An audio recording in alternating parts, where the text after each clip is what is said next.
U Narodnoj biblioteci dr. Dušan Radić održano je poetsko-muzičko-scensko veče Zorana Rajića Seansa i obsesija. Seansa je zbirka proze napisane u formi eseja. Zbirku priča Seansa pisao sam paralelno radeći na dokumentarnom serijalu Bibliofonoteka. Dakle, to je moj odnos prema tom dokumentarnom serijalu, šta sam ja sve doživljavao i preživljavao dok sam radio, o čemu sam sve razmišljao, jer sada imam još toliko vremena da život mogu samo da promišljam, a ne da ga baš živim onako kako bih hteo. Obsesija je zbirka Rajićevih lirskih zapisa.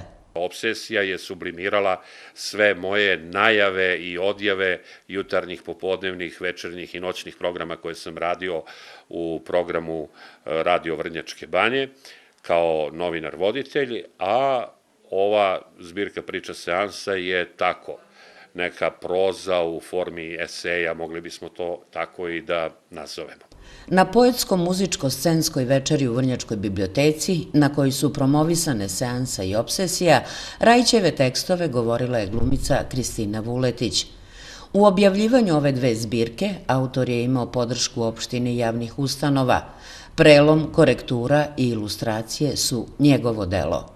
Kada čovek uradi sve sam, samom je sebi odgovoran za svoju propast, za svoj neuspeh, a ako mu se posreći pa i da uspe u nečemu, onda je za taj uspeh sam i zaslužan. Tako da, bilo da je jedno, bilo da je drugo, ne može nikog da krivi sa strane. Ne dugujem nikome ništa, možda još jedino sebi po nešto malo nekih proznih zapisa. Eto. Najznačajniji autorski projekat Zorana Rajića je dokumentarni serijal Bibliofonoteka.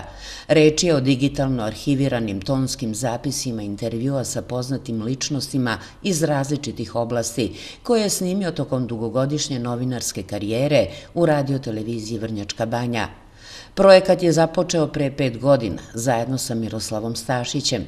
Do sada su na YouTube kanalu Narodne biblioteke dr. Dušan Radić postavljena 222 intervjua koja su imala oko 400.000 pregleda. Vrnjačka televizija emituje Bibliofonoteku nedeljom od 16 časova.